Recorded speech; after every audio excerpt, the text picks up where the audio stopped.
नमस्कार, आप देख रहे हैं IBC 24 और गुड मॉर्निंग मध्य प्रदेश के साथ मैं हूं रुमाना अलवी। तो चलिए बुलेटिन की शुरुआत करने से पहले एक नजर डाल लेते हैं हेडलाइंस पर। मध्य प्रदेश में भारत जोड़ो यात्रा का आज उज्जैन में ब्रेक। कल राहुल गांधी ने बाबा महाकाल के किए थे दर्शन, सभा को भी किया संबोधित। मिशन 2023 के लिए मध्य प्रदेश बीजेपी की ट्रेनिंग। सीहोर में ओबीसी मोर्चा के प्रशिक्षण वर्ग का अंतिम दिन, सीएम शिवराज करेंगे शिरकत।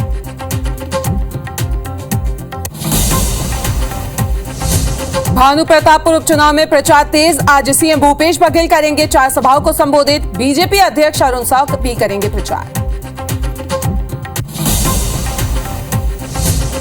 ग्वालियर में रेलवे ट्रैक में मिला युवक का शव। ओवरपास मिली लाश की नहीं हुई शिनाख्त, जांच में जुटी जीआरपी।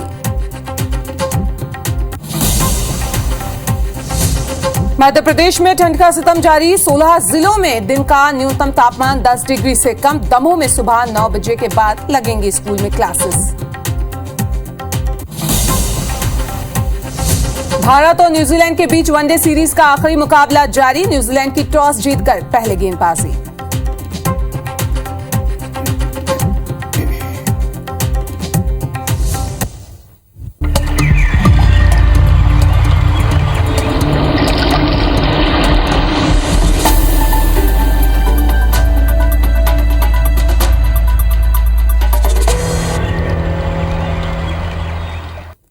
तो मध्य प्रदेश से बड़ी खबर आपको बता दें, जहां कड़ाके की ठंड जारी है। 16 जिलों में न्यूनतम तापमान जो है वो 10 डिग्री से नीचे चला गया है।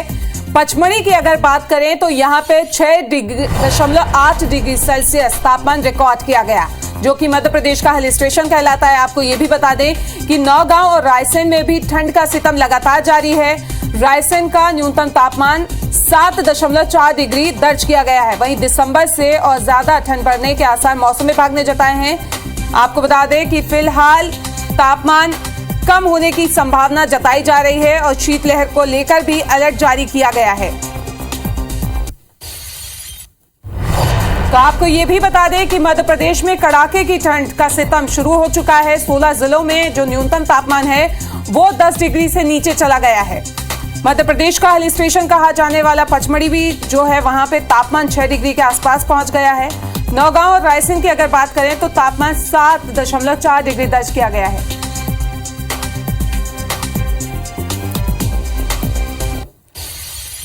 तो चलिए दमोह से बड़ी खबर आपको बता दें, यहां भी ठंड के चलते स्कूलों के समय में बदलाव किया गया है। सरकारी और प्राइवेट दोनों स्कूलों के टाइम में बदलाव यहां पे किया गया है। दमोह में 10वीं तक की जो क्लासेस हैं अब वो सुबह 9 बजे के बाद लगेंगी। लगातार ठंड की चलते ये आदेश जारी किया गया है। आपको बता दें कि दमोह कलेक्टर ने आदेश जारी कर दिया है, अब 10वीं तक की जो क्लासेस हैं वो 9 बजे के बाद लगेंगी।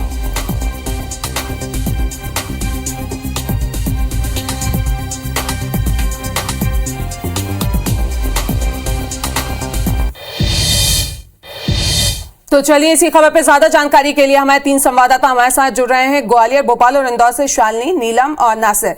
तो सबसे पहले राजधानी भोपाल की बात कर लेते हैं। नीलम, कितना गया है तापमान और अभी मौसम विभाग ने कहां-कहां अलर्ट जारी किया है? जी देखिए, पूरे ही मध्य प्रदेश में जो है ठंड का कहर शुरू हो चुका है।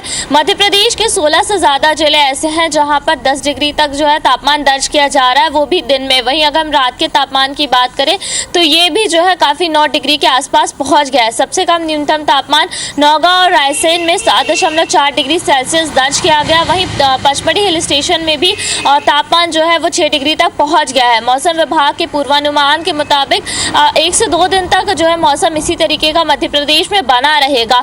2 तारीख को जो पश्चिमी विक्षोभ आ रहा है उसके चलते यदि उत्तर भारत में बर्फबारी शुरू होती है तो उसके असर के बाद 4 दिसंबर से मध्य प्रदेश में जो न्यूनतम तापमान है वो और ज़्यादा गिर सकते हैं, ऐसे आसार यहाँ पर जताए जा रहे हैं। क्योंकि उत्तर भारत से जो ठंडी हवाएं आती है वही मध्य प्रदेश के मौसम को सबसे ज़्यादा प्रभावित करती है और उनके असर के चलते ही न्यूनतम तापमान में गिरावट जो है होती है। फिलहाल राजस्थान के आसपास जो चक्रवात बना हुआ है उसके असर के चलते चलते जो है तापमान का जो गिरावट का सिलसिला है वो 2 दिन तक रुका रहेगा। पश्चिमी विक्षोभ के असर के बाद एक बार फिर से जो है कड़ाके की ठंड दिसंबर में काफी तेजी से पड़ सकती है, ऐसा अनुमान मौसम विभाग ने जताया है। वहीं अगर हम राजधानी भोपाल की बात करें तो यहाँ भी न्यूनतम तापमान 10 डिग्री के आसपास ही चल रहा है और लगभग इसी तरीके का मौसम पूरे मध्य प्रदेश में रहने के आसार जताए गए हैं। जी बिल्कुल, तो शालिनी का रुख कर लेते हैं। इंदौर से हमारी संवाददाता हमारे साथ जुड़ी हुई है। शालिनी, अगर इंदौर की बात करें तो यहाँ क्या अलर्ट जारी किया गया है मौसम विभाग की तरफ से, और दूसरा क्या स्कूलों के टाइम में बदलाव भी हुआ है?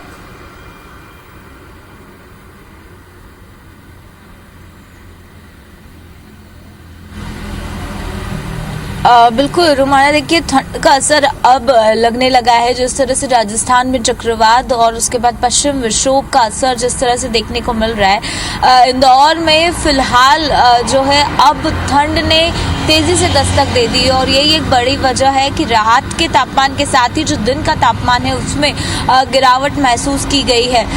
इसके साथ ही मौसम विभाग ने ये चेतावनी जारी की है कि 5 दिसंबर से इंदौर शहर के अंदर जो सर्द वाली ठंड है वो होना शुरू हो जाएगी और 15 दिसंबर से कपकपाने वाली जो ठंड है उसकी दस्तक शुरू हो जाएगी। इसके साथ ही स्कूलों के टाइम में पहले से ही परिवर्तन कर दिया गया है। 8:30 बजे के बाद ही इंदौर शहर का हर एक स्कूल जो है, भले वो सरकारी हो निजी हो, उसका संचालन हो रहा है और कुछ टाइमिंग जो है वो 10 बजे से 12 बजे से ऐसे स्कूल अपने अपने समय सीमा के अकॉर्डिंगली इस समय जो स्कूल है उसका संचालन कर रहे हैं। चूंकि लंबे समय से मांग उठ रही थी, ऐसे में इंदौर शहर में ये आदेश पहले से ही जारी हो चुके हैं और इससे एक बड़ी राहत जो है वो छात्रों को मिल रही है। सुबह सुबह जो मॉर्निंग वॉक पे लोग निकलते हैं वो खासतौर पर देखा जा रहा है कि ग्लव, स्वेटर और शॉल ओढ़े ही जो मॉर्निंग वॉक है वो करते नजर आ रहे हैं। इसके साथ ही सुबह का और रात के अगर मैं तापमान की बात करूं तो ये 12 डिग्री सेल्सियस के आसपास बना हुआ है। वहीं अभी के तापमान की बात करूं तो 14 डिग्री के आसपास बना हुआ है। वहीं दिन में भी देखा था कि न्यूनतम तापमान के साथ साथ जो अधिकतम तापमान है उसमें बढ़ोतरी दर्ज की गई थी, लेकिन बीते 2 दिन की अगर मैं बात करूं तो दिन के तापमान में भी गिरावट हुई है और अमूमन 26 से 27 डिग्री के आसपास ये जो तापमान है ये पहुंच रहा है और तेज और सर्द और कपकपाने वाली जो ठंड है वो महसूस होगी, लेकिन उसके लिए दिसंबर तक का इंतजार जो है वो करना पड़ेगा। लेकिन शालिनी, कड़ाके की ठंड के लिए अगर इंदौर वासियों को कहें तो दिसंबर तक का इंतजार करना पड़ेगा। लेकिन इस बीच बड़ी खबर ग्वालियर से आ रही है, उसका रुख कर लेते हैं। आपको बता दें कि कोहरे के इफेक्ट से ट्रेनों की में बदलाव किया गया है टाइम टेबल में। ग्वालियर में बरौनी और ग्वालियर एक्सप्रेस ट्रेनों में सप्ताह में 2 दिन बंद रद्द कर दी गई हैं। 1 दिसंबर से 27 फरवरी तक सोमवार और गुरुवार तक इसको रद्द किया गया है। और ज्यादा जानकारी के लिए हमारे संवाददाता नासिर हमारे साथ जुड़े हुए हैं, उनसे अपडेट ले लेते हैं। नासिर, अगर बात करें तो कौन कौन सी ट्रेनों का जो टाइम है वो बदलाव किया गया है और कब तक इसी तरीके के आसार रहेंगे? देखिए, ग्वालियर चंबल संभाग में लगातार जो ठंड पड़ रही है उससे कहीं ना कहीं जो ट्रेनों की रफ्तार पर ब्रेक लगा दिया है, क्योंकि कोहरा बहुत ज्यादा पड़ता है और उसी के चलते जो बरौनी एक्सप्रेस है उसको 2 हफ्ते में 2 दिन कैंसिल करा गया है और उसके साथ ही जो ताज एक्सप्रेस है उसके भी टाइम में बदलाव किया गया है। तो कुल मिलाकर देखा जाए तो जो ट्रेन की रफ्तार है कहीं ना कहीं कोहरे की चादर से एक ब्रेक लगा है और लगातार जो पारा जो लुढ़कता जा रहा है उससे कहीं ना कहीं एक बड़ा ठंड का जो माहौल है ग्वालियर चंबल संभाग में वो देखने को मिल रहा है। जो पारा है 8 डिग्री टेम्परेचर तक पहुंच गया और कैसा जो मौसम वैज्ञानिक है उनके मुताबिक 5 दिसंबर के बाद कड़ाके की ठंड और भी ज्यादा पड़ेगी, साथ ही कोहरा बहुत ज्यादा पड़ेगा और क्योंकि उत्तरी जो हवाएं चल रही है बहुत ज्यादा तेज है और इसके चलते जो पूरा ग्वालियर चंबल संभाग है वो ठुठुरन से सिकुड़ रहा है और यही वजह है कि अब कोहरा भी धीरे धीरे से बढ़ने लगा है और इसके चलते उत्तर मध्य रेलवे ने भी एक बड़ा फैसला लिया है कि ट्रेनों का जो रफ्तार है कहीं ना कहीं उन पर ब्रेक लगाने के लिए, यानी कि कोहरे से ब्रेक लगे और यानी कि रफ्तार पर,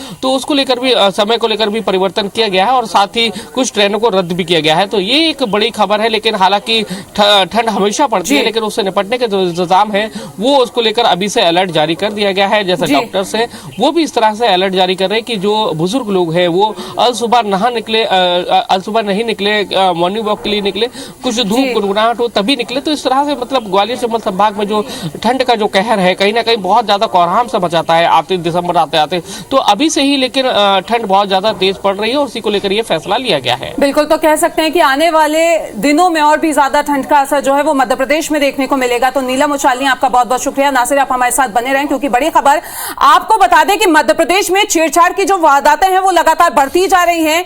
टीकमगढ़ में दिन दहाड़े छेड़छाड़ का सीसीटीवी फुटेज सामने आया और उसमें यह हरकत कैद हुई। आपको बता दें कि 24 घंटे में चेन स्नेचिंग और छेड़छाड़ की 6 वारदातें यहां पे सामने आई हैं। पुलिस की गिरफ्त से अभी भी आरोपी जो है वो दूर है। आपको बता दें कि सीसीटीवी के अलावा पुलिस के हाथ अभी खाली हैं, कुछ नहीं लगा है। और लगातार इस खबर को भी हमने कल प्रमुखता से दिखाया था कि किस तरीके से एक मनचले की हरकत सामने आई थी। सीसीटीवी फुटेज भी हमने दिखाया था। और अगर बात करें पिछले 24 घंटे में चेन स्नेचिंग और छेड़छाड़ की करीब 6 वारदातें जो हैं वो सामने आ चुकी हैं। पुलिस के पास अभी सिर्फ सीसीटीवी है, आरोपी बाहर है और पुलिस के हाथ अभी तक खाली हैं।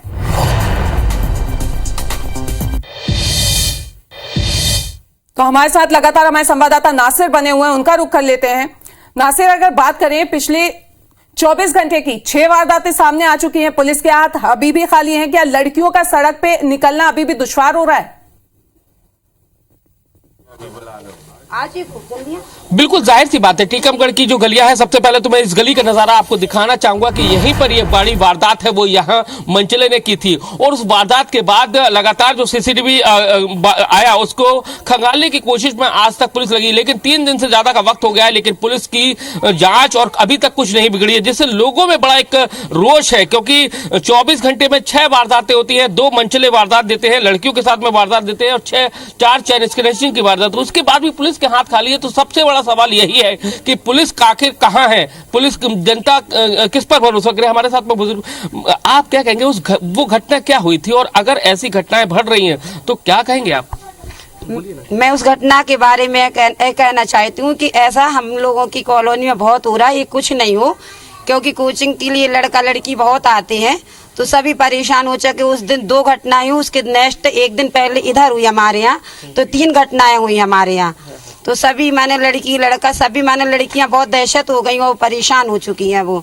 इसलिए ये हम लोग सोचते हैं कि हम लोगों का ये, और मंदिर आने जाने में भी सभी महिलाओं को दिक्कत हो रही है, सभी एकदम डर गए हैं। इसलिए हम लोग सोचते हैं ये नहीं हुआ हम लोगों के साथ। लगता है कि अब बहुत सोच समझ के भी महिलाएं बच्चियां घर से बाहर निकल रही है, खौफ है कि इस तरह से मनचले वारदात अंजाम दे रहे घटनाओं को। हाँ, बिल्कुल, लड़कियां डरने लगी हैं। मेरे घर की बहुएं भी एक सोचने लगी हैं कि मंदिर कैसे जाएं।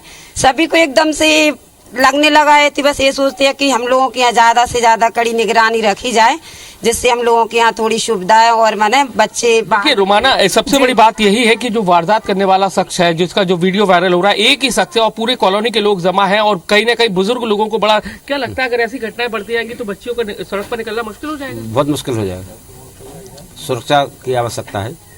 आवारा आदमी ज्यादा फिरते हैं 2 पहिए वाहन से। आवारा 1-2 लड़के ने 3-4 दिन पहले जो वारदात की है उससे काफी हम लोगों को आक्रोश है। इज्जत लूटने वाले अब तो सड़कों पे खुलेआम घूम रहे हैं, पुलिस कर क्या रही है? सवाल तो ये है। बहुत परेशान है और बच्चा आवारा बहुत घूम रहा है, बहुत। तू देखते नहीं, पुलिस वाले देखते नहीं।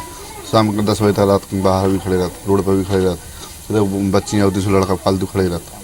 भाई जब ये घटना तो सीसीटीवी में कैद हो गई, ऐसी ना जाने कितनी घटनाएं हो रही होंगी फिर तो। ऐसा टीकमगढ़ में वैसे अभी पहली बार देखने को मिला है, लेकिन अगर पुलिस प्रशासन अगर सख्त नहीं होती है तो ये घटनाएं आगे बढ़ती रहेंगी। तो आप देख सकते हैं कि घटनाएं लगातार बढ़ रही हैं, उसको लेकर लोगों में भी आक्रोश है। भाई साहब, आप स्थानीय पार्षद भी हैं, अगर ये घटनाएं बढ़ रही हैं तो कितना एक चिंता का विषय है? चिंता का तो विषय है, पर ऐसी घटनाओं की पुनरावृत्ति ना हो, इसीलिए सभी मोहल्लेवासी अब जागरूक होकर एक साथ जुटकर हम सभी लोग भी उनको ढूंढने का प्रयास कर रहे हैं। और पुलिस प्रशासन ने भी FIR कल की है, फुटेज भी काफ़ी निकाले हैं और उसके लिए हम लोग सभी लोग लगे हुए हैं कि ऐसी घटनाएं ना हो आगे। जो आई मनचलों की बात, तो अब रोको टोको अभियान भी चालू करेंगे। वार्ड में सभी लोग जागरूक हैं, सभी एक दूसरे से पूछेंगे, जो भी ऐसा व्यक्ति दिखाई देगा ये अनजान है अनलॉन्ग है तो उसको पूछेंगे कि कैसा काम। लेकिन सवाल भाई साहब ये है कि 3 दिन से ज्यादा का वक्त हो गया, लेकिन अभी पुलिस की जांच कुछ नहीं, खाली हाथ है। आखिर क्यों नहीं पुलिस पकड़ पाई? वीडियो वायरल हो गया, फोटो निकल के आ गया, क्लोज दिख रहा है अब तो। ये चूंकि देखिए समाज भी जागरूक होना चाहिए, ये भी पक्की बात है। पुलिस की हो सकता है चूक हो, लेकिन हमारा समाज कहीं ना कहीं जागरूक हो। ऐसे व्यक्तियों को हम कानून के दायरे में रह के कोई हाथापाई न करे, कोई घटना नहीं करे, लेकिन ऐसे लोगों को पकड़ के हम भी पुलिस को दें, ये प्रयास हम करेंगे। और ऐसी घटनाओं को रोकना हमारा कर्तव्य है, क्योंकि हमारी बहन बेटियों का विषय है और हम लोग करेंगे ये मोहल्लेवासी। तो रुमाना, ये वही गलियां है जहां पर मंचलों ने वारदात को अंजाम दिया था, उस बच्ची के साथ में वारदात को अंजाम दिया था, और भी जो लोग हैं उनके साथ में। लेकिन आज भी जो लोग हैं कहीं ना कहीं डरे सहमे रहते हैं। जो महिला है वो घर से, पे ये भी उठ रहा है कि जब सीसीटीवी फुटेज आ गया, लोग कह रहे हैं कि सामने वो दिख रहा है, तो क्या स्केच बनवा के जगह जगह उसको लगवाया नहीं गया? क्यों तलाश नहीं की जा रही है आरोपी की अभी तक? देखिए, पुलिस की जांच अभी केवल सीसीटीवी फुटेज तक ही सीमित है। अभी तक उसने जांच के नाम पर कुछ नहीं किया, जबकि सीसीटीवी फुटेज आ गए थे तो उस आरोपी व्यक्ति का जो मंचला है उसका कहीं ना कहीं स्केच बनाना चाहिए था, पूरे शहर भर में उसको छुपा देना चाहिए था कि ये बदमाश है, इस तरह की वारदातें कर रहा है, तो कहीं ना कहीं पुलिस उसको पकड़ पाती। लेकिन जिस तरह से पुलिस की जो अभी तक कार्रवाई हुई है, कहीं ना कहीं सवालों के घेरे में, सुस्त जो चाल है उससे कहीं ना कहीं बच्चियां दहशत में, बच्चियां स्कूल नहीं जा पा रही हैं। तो ये सबसे बड़ा सवाल है कि आखिर बेटियां कहां सुरक्षित है? क्या वो घर से बाहर नहीं निकले? क्या वो पढ़ने नहीं जाए? क्या महिलाएं मंदिर नहीं जाए? तो ये सबसे बड़ा सवाल है और अभी इस सवालों का जवाब टीकमगढ़ पुलिस के पास में नहीं है कि आखिर वो कब आरोपियों को पकड़ेगी, क्योंकि वो बस दावा यही कर रही है कि हाँ सीसीटीवी फुटेज खंगाल रहे, हमने एफआईआर दर्ज कर ली। लेकिन सवाल यही है क्या एफआईआर दर्ज होने से आरोपी गिरफ्तार हो जाएगा? ये सबसे बड़ा सवाल है और यही मैं आपको बताना चाह रही कि लोगों में बड़ा आक्रोश है। आप देखेंगे कि पूरा का मोहल्ला सकते हैं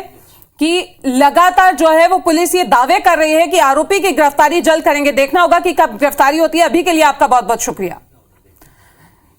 तो चलिए बढ़ते हैं आगे, बात मुरैना की करेंगे। आपको बता दें कि मुरैना जिले के जौरा इलाके में बिजली कर्मचारी पर बकाया वसूलने गई बिजली विभाग की टीम पर स्थानीय लोगों ने हमला कर दिया। आरोपियों ने न सिर्फ जेई से मारपीट की बल्कि गार्ड को भी मारते हुए यहां पे उससे उसकी राइफल भी लूटने की कोशिश की गई।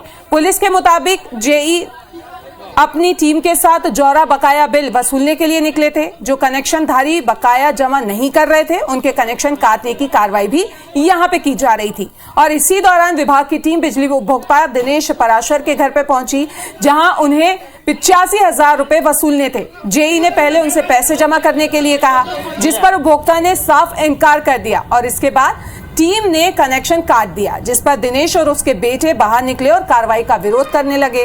जेई नीलेश दुर्वे से उनकी मारपीट भी शुरू हो गई। आरोपियों ने गार्ड से राइफल लूटने की भी कोशिश की।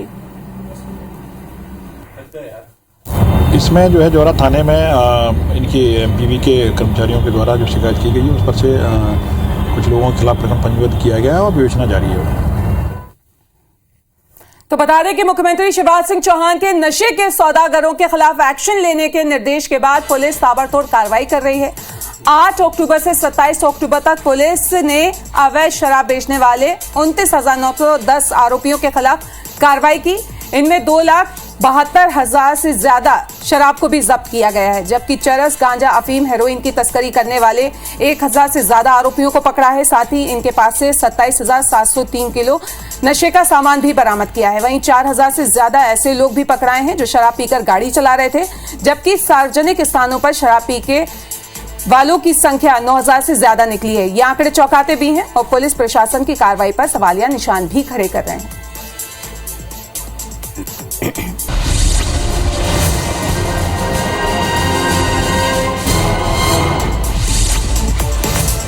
सीहोर में बीजेपी ओबीसी मोर्चा के प्रशिक्षण शिविर का आज अंतिम दिन है, जहां आज समापन समारोह में सीएम शिवराज सिंह चौहान भी शामिल होंगे और अगले साल होने वाले विधानसभा चुनाव में कार्यकर्ताओं को एकजुट होने के लिए जीत का मंत्र भी देंगे। दमोह में ठंड के चलते स्कूलों के समय में बदलाव किया गया है। सरकारी और प्राइवेट स्कूलों के 10वीं तक की क्लासेस अब सुबह 9 बजे लगेंगी। लगातार बढ़ती ठंड के चलते कलेक्टर ने यह आदेश जारी किया है। इंदौर कलेक्टर ने कार में लापरवाही बरतने वाले अधिकारियों को नोटिस जारी किया है। कलेक्टर ने 5 अधिकारियों को शो कॉज नोटिस जारी किया है। साथ ही सभी अधिकारियों को सीएम हेल्पलाइन के प्रकरणों को निराकरण करने के निर्देश भी दिए हैं। पन्ना के आदिवासी क्षेत्र चीमत में लोगों को पीएम आवास योजना का लाभ नहीं मिल पा रहा है। वन विभाग की जमीन होने की वजह से हितग्राहियों को आवास भी नहीं मिल पा रहे हैं, जिससे लोगों ने कलेक्टर को ज्ञापन सौंपा है। योजनाओं का लाभ दिलाने की मांग की है। जबलपुर हाईकोर्ट ने अवैध धर्म स्थलों को लेकर सख्ती दिखाई है। अतिक्रमण नहीं हटाने पर हाईकोर्ट ने अधिकारियों पर अवमानना की कार्रवाई करने के आदेश दिए हैं। 6 दिसंबर से शुरू होगी जिम्मेदार अधिकारियों पर अवमानना की कार्रवाई।